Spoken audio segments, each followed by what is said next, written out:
If you are a real estate investor or you want to be a real estate investor and you're interested in getting unlimited money and funding for your real estate deals without relying on hard money lenders, mortgage brokers, or any kind of traditional lending, don't go anywhere because I'm getting ready to plug you into the money.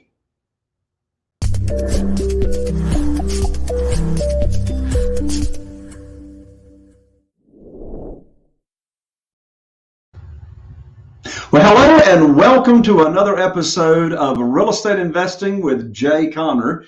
I'm Jay Conner, your host, also known as the Private Money Authority. And I want to give you a very special welcome, especially if this is your first time to the show. We talk about all things related to real estate investing, particularly on how to get money for your deals. That's why I'm known as the Private Money Authority. From 2003 to 2009, I relied on the local banks, and then I lost my lines of credit.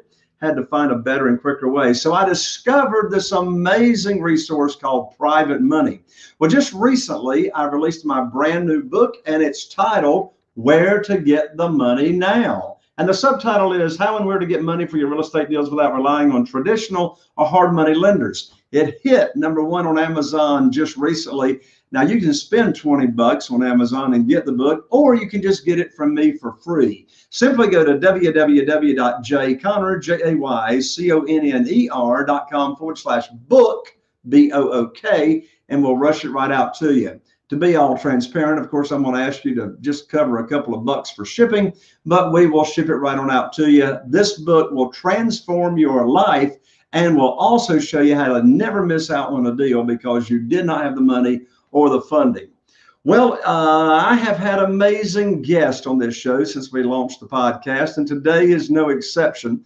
My expert today is near and dear to my heart. I was actually raised in the mobile home manufactured housing business with my father, Wallace Conner. Well, my expert and guest today is a mobile home park investment expert and educator. In fact, he's responsible for Park Avenue Partners' strategic direction, acquisitions, and property operations. In fact, his operations give a return of 8 to 12% cash annually to his limited partners. So in addition to that, my guest is both personally and through his partnerships, he has acquired, listen to this, as of today, he has acquired 31, that's right, 31 mobile home parks in 15 different states. He's been doing this since 2007. And these assets total in value of over $71 million. Now, he's also started the industry's very first podcast on this subject and the largest group of LinkedIn dedicated to invested in mobile home parks. Now, prior to beginning to manage investors' money back in 2014, my guest spent 7 years investing his own capital in mobile home parks and consulting to very, very high net worth families with interest in the manufactured housing industry. Now, earlier in my guest's career, he held a range of consulting and sales positions with a very, very high profile companies. He's been featured in the New York Times, Bloomberg Magazine, and on the Real Money television show. Now, my guest's favorite mobile home, as a matter of fact, is the 1954, before I was born, Spartan Imperial Mansion. And in fact, his logo is partially based on this mobile home. In addition to all that, folks, my guest generates over $600,000 per month in gross rents from mobile home parks.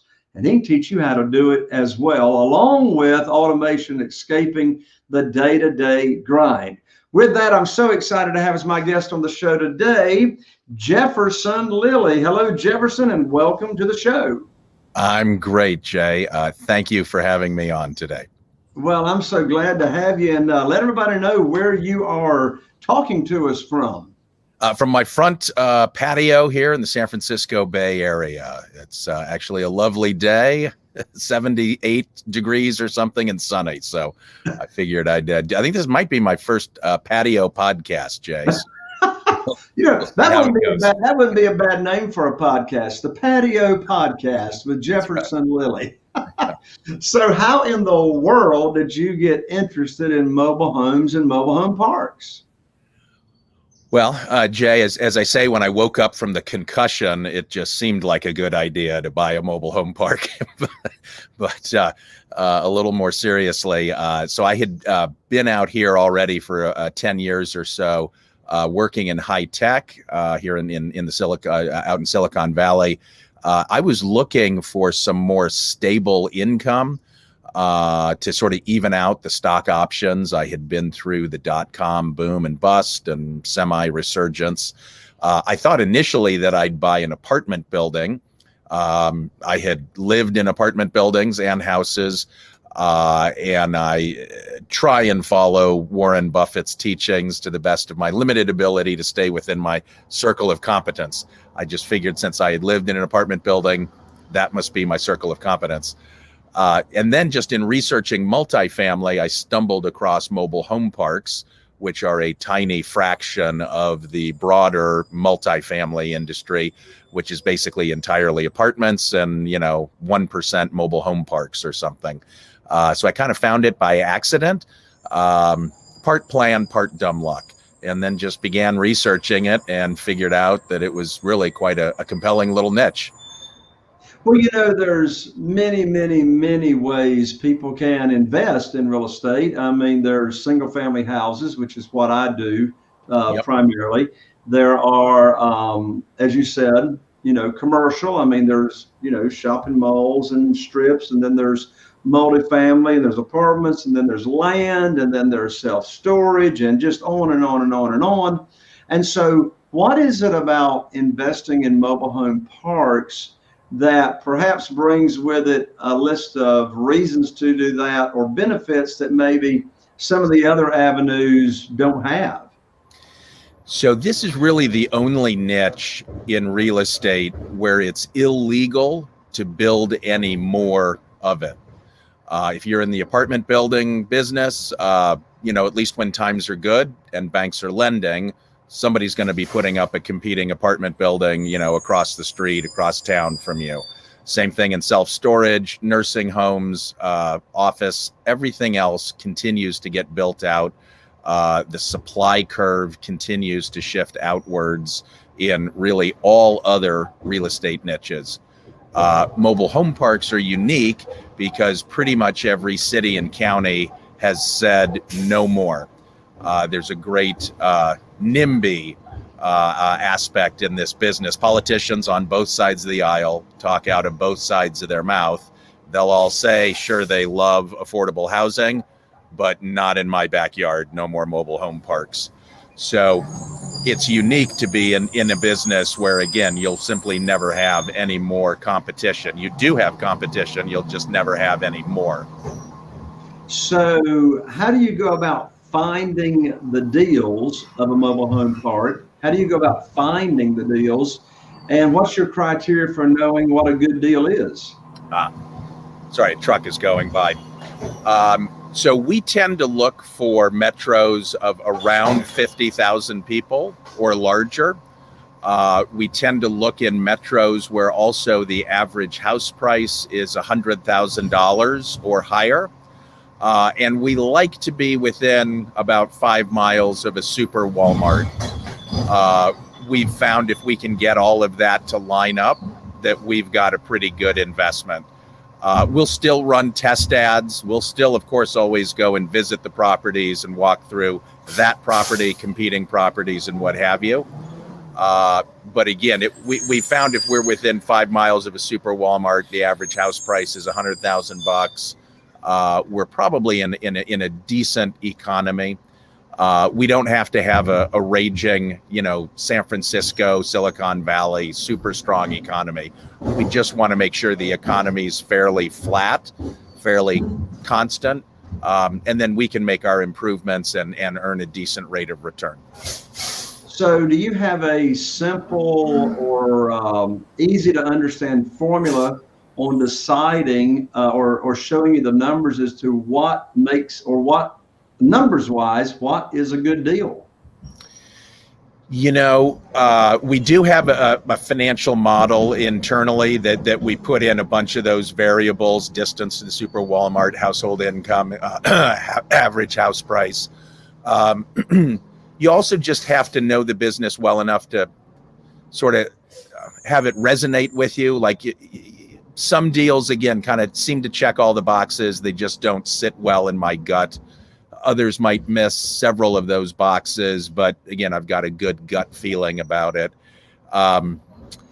So again, we do have our own financial model and checklists, but ultimately you've just got to, like any business, you've just got to know it well enough to then just kind of make a more holistic decision and just see if it really is something that you think is going to work out. Well, Jefferson, you and I have got more than one thing in common. Actually, three things come to mind. We love real estate. I was raised in mobile homes. In addition to that, I'm known as the private money authority, and you have raised millions and millions, it sounds like, in private money. And so you have a way for investors to be involved in real estate investing in a very passive way, right? Correct. Yeah. I run the Park Avenue funds.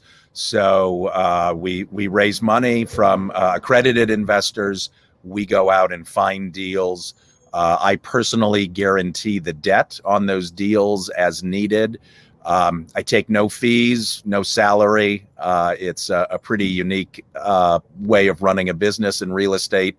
We're just 50-50 partners with our investments. That's my vision of perfect alignment. And so again, I'll go out and find the properties, and then we split the profits and pay those out quarterly to our investors. That's awesome. Just to make sure that our audience gets your contact info, how about go ahead and give out your contact info to everybody so we don't miss out on that. Yeah, our website is parkavenuepartners.com. There's a link right at the top center of the page to our mailing list. Honestly, I don't do as good of a job of mailing as I should. You're not going to get bombarded. I probably email a little less than once a month. And it's one click unsubscribe. And we don't sell our lists. So it's low risk to sign up and learn a little more about what we're doing. But that'd just be right at the top of parkavenuepartners.com. There's also a contact us button there at the top. If you do have some specific questions, just click that and input your information and your question, whatever. And either I or perhaps my assistant will respond by email or phone. And we'll be happy to get questions answered. Just coming up late this month, May of 2021 here, we're going to be launching our next fund. That'll be my fourth fund overall.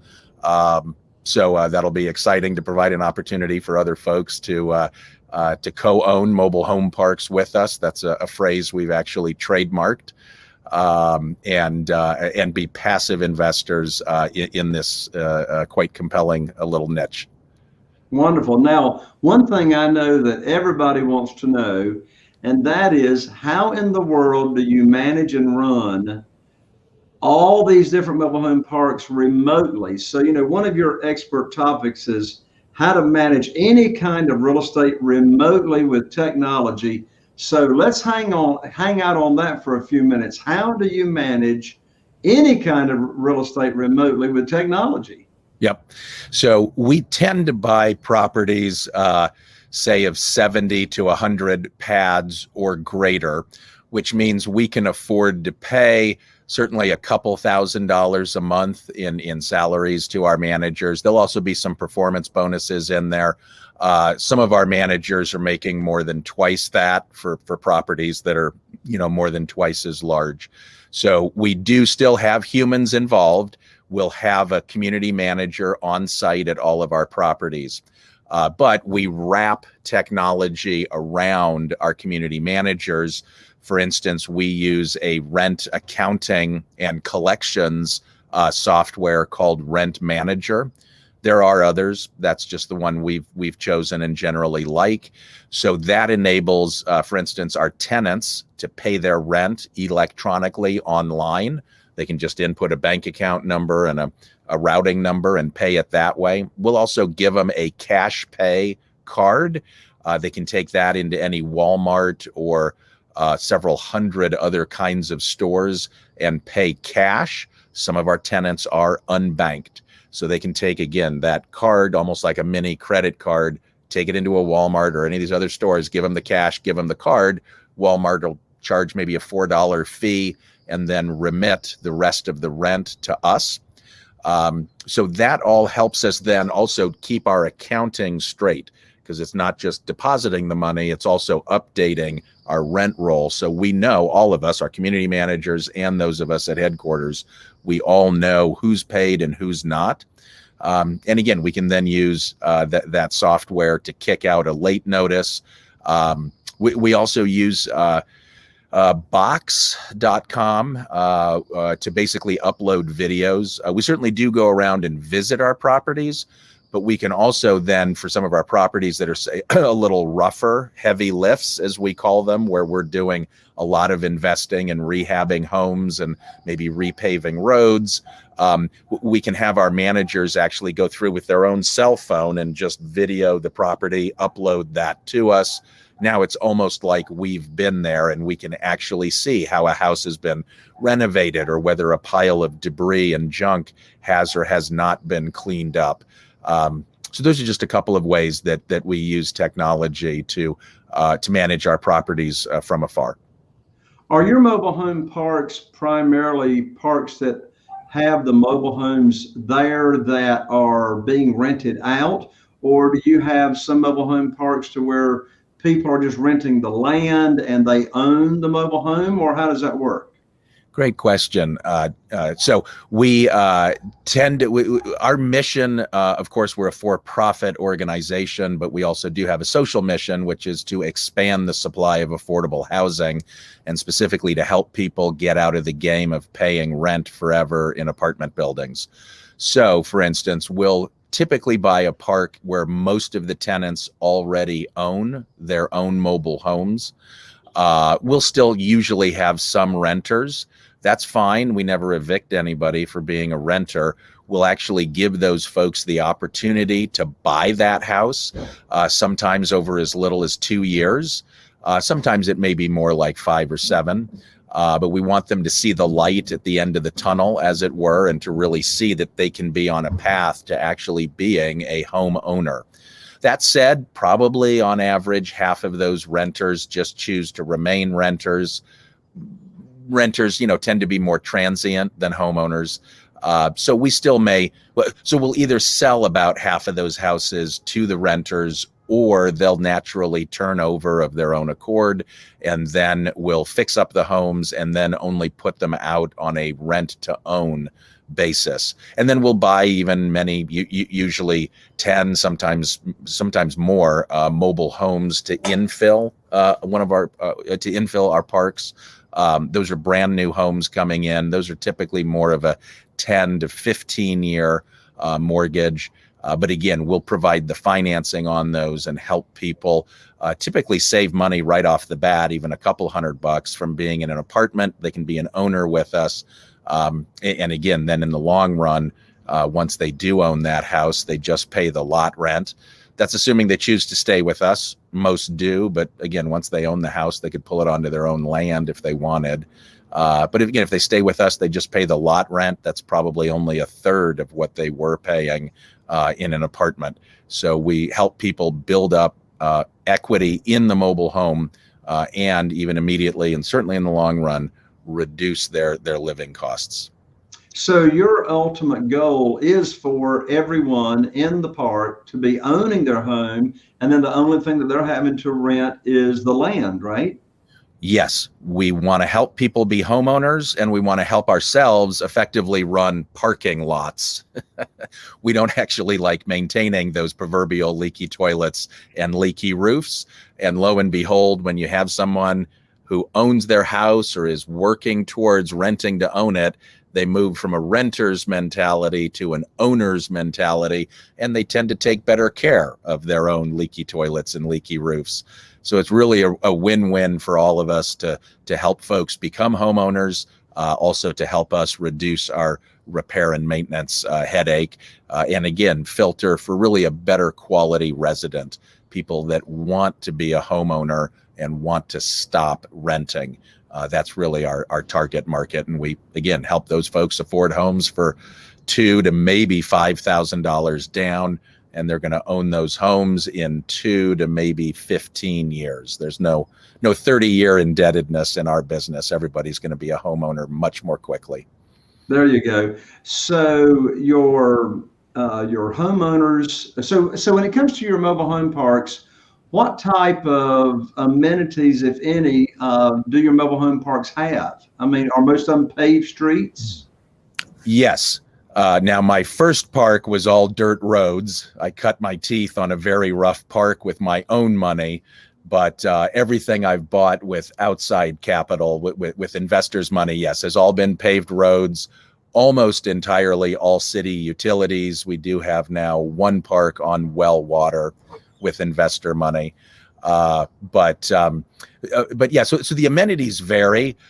Generally, there aren't amenities, and these are just classic affordable housing communities.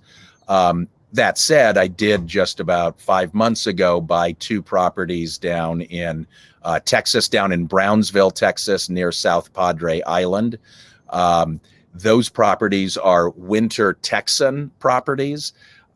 So we get folks that come down from the northern states and even Canada for anywhere between, say, 2 and 6 months out of the year, obviously typically the winter months. But both of those communities have pools, have shuffleboard. One of them is on a lake. One of the communities has a jacuzzi, and we're actually getting a new jacuzzi installed here in another month at the other one. And then both of those communities have very large recreation halls where the tenants are doing things like bingo night and karaoke night and pizza parties and church services and a calypso party we were invited to. I was just down visiting in an RV in one of the communities with my family last month. Anyway, so it does vary from really no amenities all the way up to quite heavy amenities in those 2 parks. I got you. Fascinating business, Jefferson. As we begin to wrap up, how about any books or educational resources that you could share with the audience? So I'm a big fan of the book Snowball. It is a biography on Warren Buffett. It covers not just how he invests, but it also covers his personal life and, frankly, some of the trade-offs that he made to be with his family to be a very successful businessman. So I'm very, I'd highly recommend that book to investors. There's certainly, I think for many of us, we look at real estate as being value investing. So I'd recommend that book. And then also Sam Zell's recent book called Am I Being Too Subtle? That is basically an autobiography that Sam wrote. I generally myself like to have hardbound books to build my library and to make notes in. I don't usually do audiobooks, but I'll recommend you do that one, Am I Being Too Subtle, with his audiobook, because Sam himself reads the book to you. So you're hearing Sam tell you his own life story. And for those of you that don't know, Sam is the world's largest owner of mobile home parks. He's also quite a successful office and apartment investor, and he's made a number of other investments as well. But he's our industry's 800-pound gorilla. So the book doesn't focus exclusively on mobile home parks. It's more his life, his thought process around investing. But again, it does also touch on his mobile home park investments. So I recommend both those books. Awesome. Jefferson, thank you so much for taking the time to join us here on the podcast. I really enjoyed having you. Jay, it was great to be with you. Thank you. Thank you so much. Well, there you have it, folks. Be sure and check out Jefferson Lilly and his website as well. We'll put back up here one more time. That's www.parkavenuepartners.com. Thank you so much for joining us here for another episode of Real Estate Investing with Jay Conner. I am Jay Conner, the Private Money Authority, wishing you all the best. Here's to taking your real estate investing career to the next level, and we'll see you right here on the next show.